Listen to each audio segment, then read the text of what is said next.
This is Equity Mates on tour. Equity Mates goes to Wall Street. I will say this about investing. Everything you do learn is cumulative. What I learned at 20 is useful.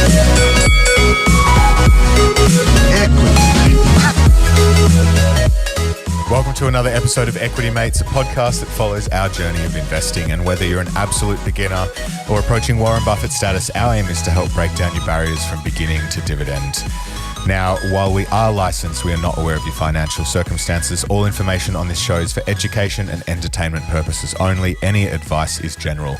But with that said, my name is Bryce, and as always, I'm joined by my equity buddy, Ren. How are you? I'm very good, Bryce. Great to be here for our third and final episode of our long-term compounder series. Our Thursday episode cover while we go and take America by storm.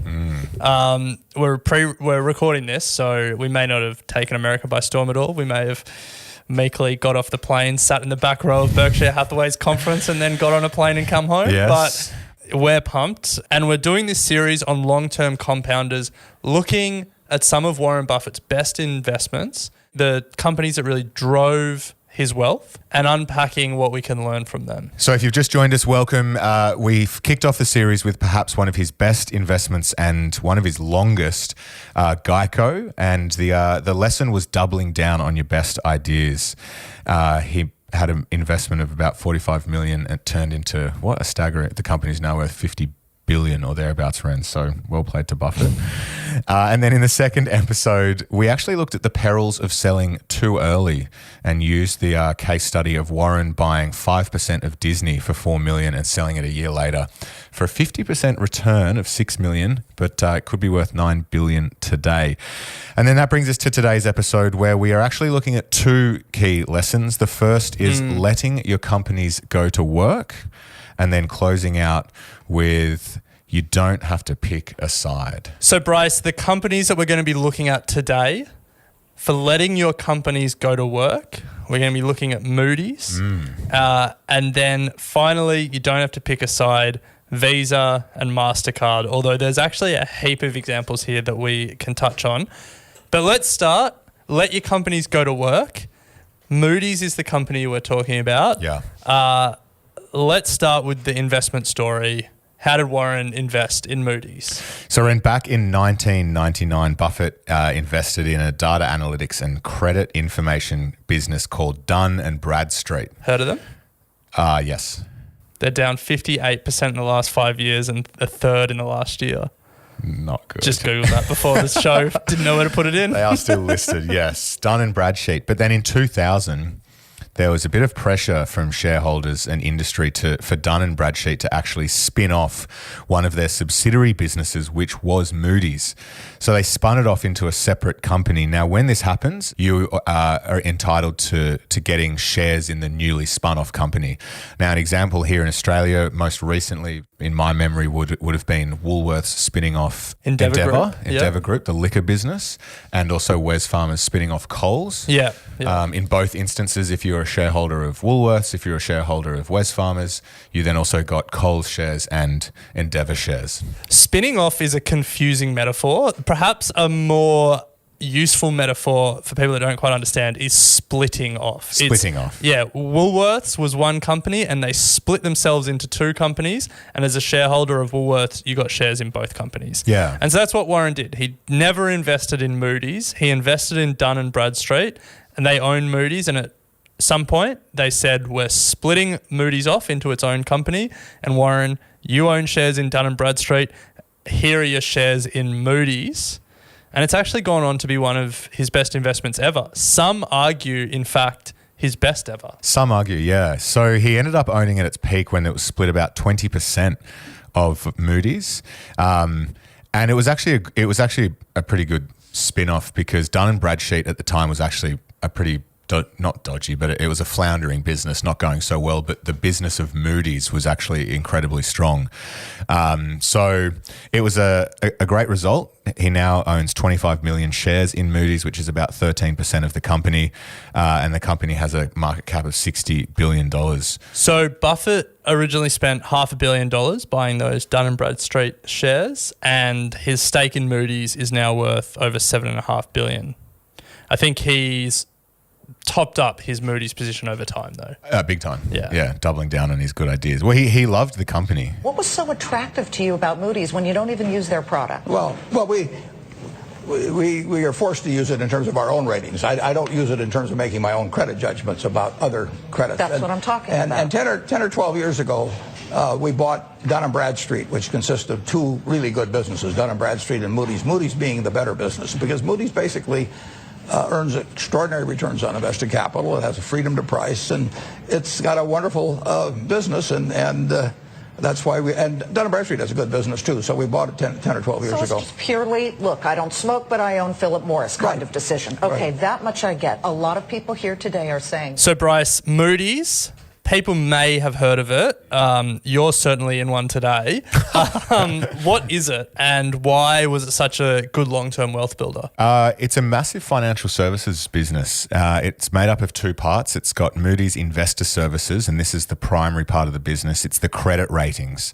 Credit ratings are really important, and Moody's applies a credit rating to many financial institutions. Yeah, you may have heard about credit ratings in the news in relation to governments. Like, state governments especially are trying to do a lot to keep their AA credit ratings.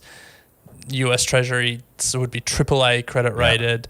That, like, equity mates might be BBB credit rated.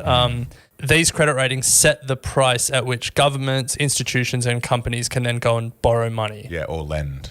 Mainly borrow. Yeah, it gives you access to capital. Yeah. So companies pay Moody's to provide them with a rating. That's how Moody's makes their money. And Buffett actually copped a bit of stick because he was a major shareholder of Moody's, and Moody's would provide the credit rating for Berkshire.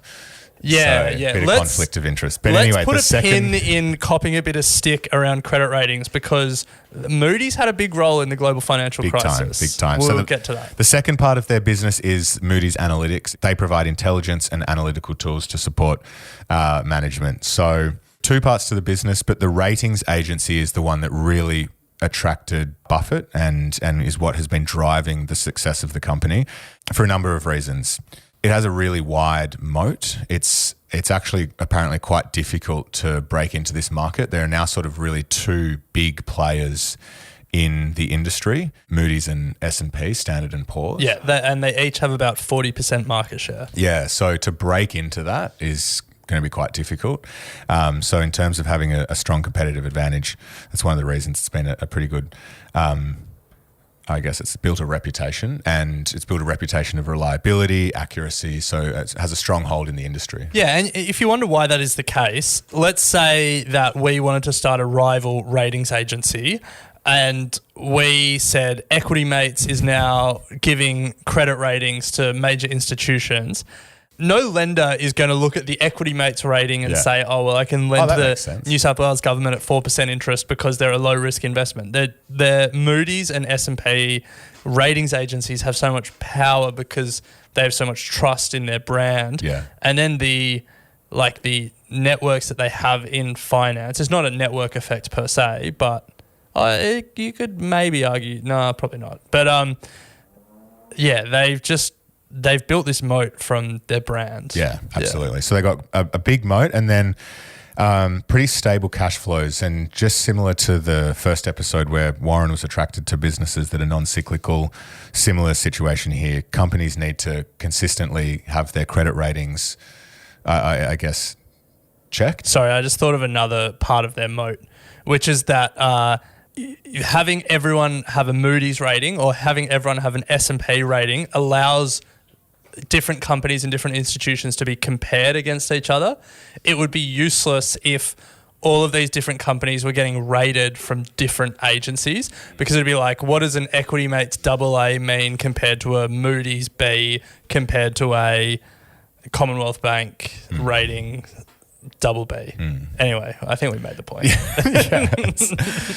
So both non-cyclical, stable cash flows, high competitive advantage and moat obviously leads to a pretty decent profit margins and high returns on capital. So it was a pretty attractive investment. In 2021, they rated over 35,000 organisations. So as you said, Ren, 40% of market share. Yes. However, it wasn't all plain sailing. No, so he got Moody's shares in 2000, he being Warren Buffett. In 2008, the global financial crisis happened and Moody's and S&P were right in the middle of this. Why? Because they were giving good credit ratings to terrible credit products. And those were the mortgage-backed securities that all these investment banks and all these institutions were investing in that ultimately collapsed when America's housing market collapsed. Moody's and S&P were meant to be reviewing these products and if they were bad products, giving them bad ratings. Yeah. But they didn't. No, and there was a quote from an analyst who used to work there, and they said that post the spin-off in 2000, the mood really changed. The analysts suddenly felt that their priority was to actually help gain market share rather than actually get ratings right. And in the Big Short movie, there's that scene where I think it's, I was about to call him Michael Scott. Steve Carell is speaking to the analyst from one of the ratings agencies, and she's like, what are we meant to do? If we don't give them a good rating, they'll just go right down the street to our competitor. Yeah. I mean, what you're meant to do is both give them bad rating. But anyway, but Moody's and S&P recovered. Warren got dragged into a congressional hearing. He did. But ultimately, these two companies have sort of kept on keeping on. And interestingly, at the congressional hearing, you got a bit of insight into how, this wasn't the story of Geico where he'd been to the Moody offices and really done a whole lot of due diligence. He said he'd never been to Moody's. He doesn't even know where they're located. He just knew that they had a pretty extraordinary business model. He did change his tune a little after the financial crisis and thought that they were no longer as bulletproof as they previously were. But he bought them 27 times. So here's the numbers. From the start of 2007 to the start of 2009, Moody's fell 70%. Their share price fell 70%. From that time, from the start of 2009, do you want to have a guess about how much they've gone up? 280%. 1,280%. So you're almost right. You just missed the 1,000 on front of it. Wow. So, Ren, what's the lesson here? Let your companies go to work. As an investor, you have thousands of people working in these companies to make you more money. BHP employs 80,000 people. Commonwealth Bank employs 50,000 people. CSL employs 25,000 people. Woolies employs 200,000 people? All of these people are incentivized with bonuses, with career progression to grow the company, and growing the company grows the share price. And that might be acquiring things, that might be spinning companies off, that might be inventing new products. And you as an investor can sit there and do nothing and let those people go to work for you. It's pretty powerful. And in this instance, Warren got shares in a spin-off, didn't do anything, didn't visit the office as you said, and just sat back and let the Moody's team go to work and make him more money. He's still with the belief that obviously the spin-off company was a good company. Of course. Yeah. I think the history shows as well, when companies are spun off, the one that is spun off generally outperforms as well in the shorter term. So sub-lesson, that's just a little sub-lesson. Wow, a little sub-lesson for us. Anyway, Ren, we'll take a quick break. And on the other side of this, we're going to look at two companies that have delivered 878% and 1,440% returns for Warren Buffett. Sun Tzu, The Art of War. Every battle is won before it's ever fought. Ever wonder why fund managers can't beat the S&P 500? Because they're sheep. Sheep get slaughtered. Wall Street 2023. This is Equity Mates on tour. So, Ren, we've just covered off the story of Moody's and letting your companies go to work. And we're going to spend the second half of this episode looking at how Buffett has obviously identified a thematic, or at least Berkshire has identified a thematic, and rather than going all in on one company in that thematic, has played both sides in MasterCard and Visa. Yeah. Not one or the other, but both. Yeah, that's right, Bryce. This isn't sport. This isn't politics. You don't have to pick a side when it comes to investing. You can have a little bit of both, and you can make money if one of them do well, if both of them do well, if all of them do well. And Warren Buffett has a habit of doing this. He owns the 3 major credit card players. He bought American Express in 1998. I think he actually bought American Express way back when, in the salad oil crisis. But then in 2011, the classic example of this, he bought Visa and he bought MasterCard. Yeah. But that's not the only example. In 2016, Warren Buffett, longtime critic of investing in airlines, said, You couldn't pick a tougher industry, ever since Orville went up. And I said, that if anybody had really been thinking about investors, they should have had Wilbur shoot him down and saved everybody a lot of money for 100 years. You can go to the internet and type in airlines and bankrupt, and you'll see that something like 100 airlines in that general range, gone bankrupt in the last few decades. And actually, Charlie and I were directors for some time of U.S. Air, and people write about how we had a terrible experience in U.S. Air. It was one of the dumbest things I've ever done. But in 2016, Buffett and Berkshire Hathaway buys all 4 major American airlines. You don't have to pick a side. No, pretty sure, though, he sold them pretty soon after, didn't he? No, I reckon he sold them for a loss in COVID. Yeah, he didn't do well from airlines. You don't have to bat 100 as an investor, I lost a lot of respect for Warren the day he bought all 4 airlines. Did you? Yeah. He's never had any respect for you. So. I thought it felt like a FOMO play. Okay. Yeah. There was a fear of missing out on massive airline gains in 2016. Yeah. I think that I don't know and about all that. 4, come on. I don't think you Do get your work. He would have been worth about $80 billion at that time. I don't think you get FOMO if you have $80 billion. I think you do. Only one way to find out. It's hard to understand Costco either. There are certain fundamental models out there that do not take. You don't have the kind of ability that quantum mechanics requires. You just have to know a few simple things and really know them. Costco has been a long-time love for him, and in particular for Charlie Munger. And then they also bought Kroger in 2019.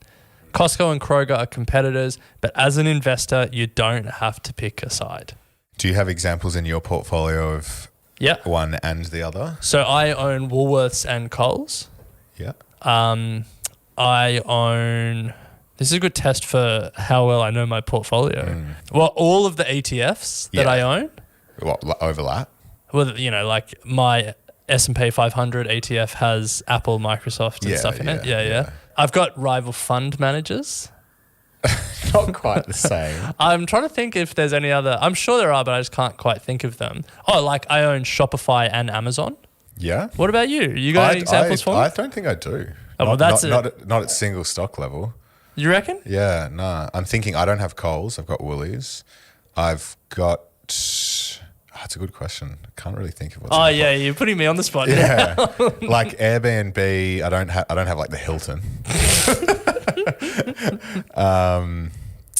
So no, I don't think so. What about Amazon and Microsoft?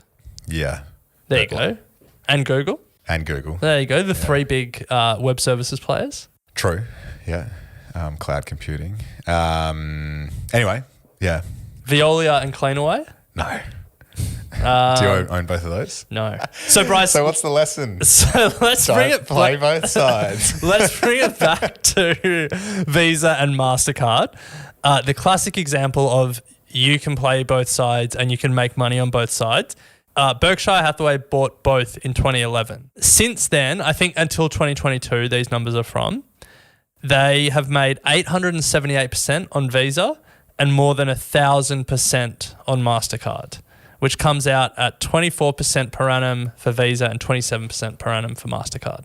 Since 2011. Yeah. Wow. So that's pretty good. That is solid returns for those companies. Visa and MasterCard. Yeah. Actually, that's another one. I own both Visa and MasterCard. Are you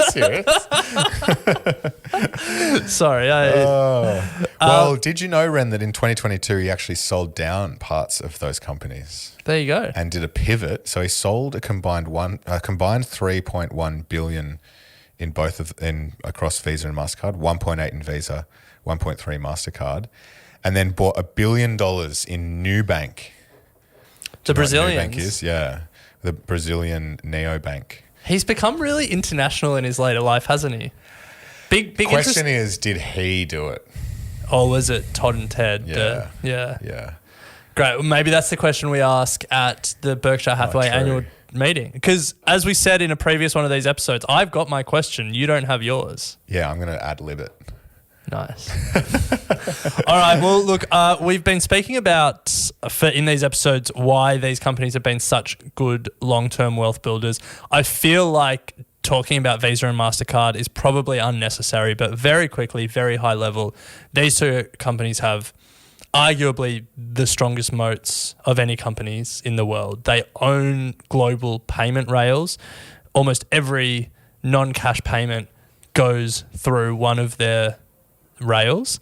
They have stupidly high returns on capital and stupidly high profit margins as a result, and no one else has had the capital to build a third payment rail to compete with Visa's rails or MasterCard's rails.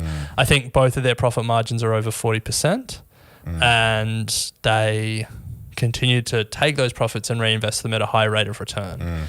Both companies have been spoken about by a number of experts on the show. And there's obviously always questions about what's going to disrupt these companies. And if you speak to some big supporters of crypto, they'll say that there's, crypto solutions, there's, other online solutions potentially.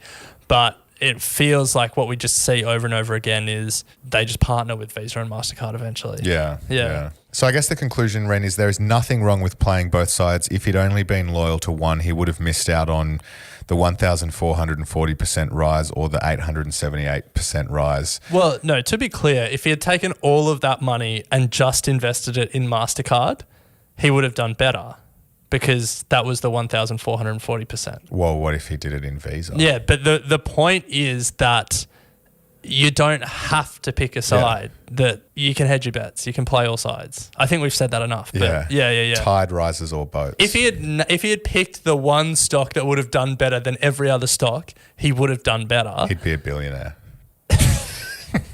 But the fact of the matter is that's impossible to do.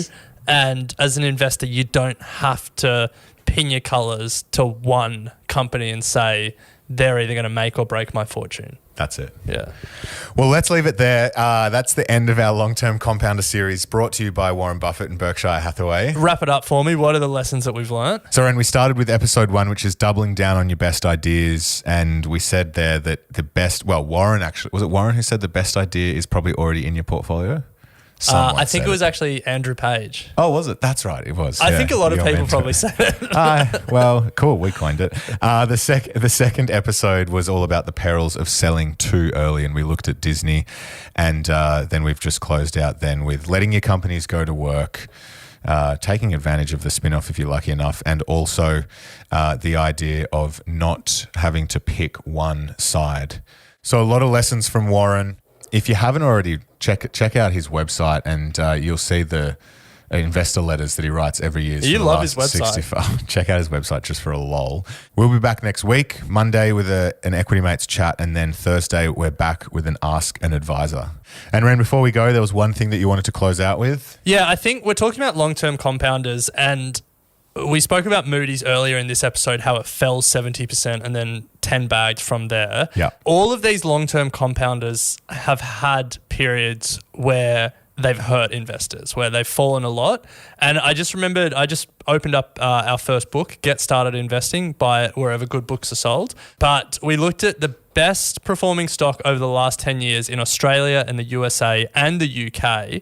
And the point is the same in all of them. In Australia, it was Northern Star Resources, averaged 79% per year over the past 10 years, but it fell almost half in 2016.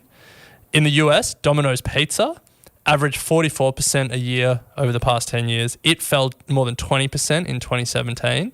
And then Games Workshop over in the UK averaged 39% a year over the past 10 years. It fell more than a quarter, 26% in 2017. It's just a reminder that these long-term compounders, this long-term growth isn't linear. And so that's why these lessons are really important. Doubling down on your best ideas, especially if they get cheap, not selling too early, letting them go to work and do their thing, and then playing all sides if you want to. Play the room. Yeah. Nice. Well, a great way to wrap it. And there is one ask from us. If you can please rate and review Equity Mates Investing Podcast, that would be really, really appreciated. We do love the support and love reading the reviews. A 5-star would be appreciated. Always helps us get in front of new beginner investors on the charts. But Ren, we'll leave it there and we'll pick it up next week. Sounds good. You have been listening to an Equity Mates Media production. In the spirit of reconciliation, Equity Mates Media acknowledges the traditional custodians of country throughout Australia and their connections to land, sea and community. We pay our respects to their elders past and present and extend that respect to all Aboriginal and Torres Strait Islander peoples today. This podcast is intended for education and entertainment purposes. Any advice is general advice only and has not taken into account your personal financial circumstances, needs, or objectives. Before acting on general advice, you should consider if it is relevant to your needs and read the relevant product disclosure statement. And if you're unsure, please speak to a financial professional. The hosts of this podcast and their guests may have positions in the companies mentioned. Equity Mates Media operates under an Australian Financial Services Licence 540697.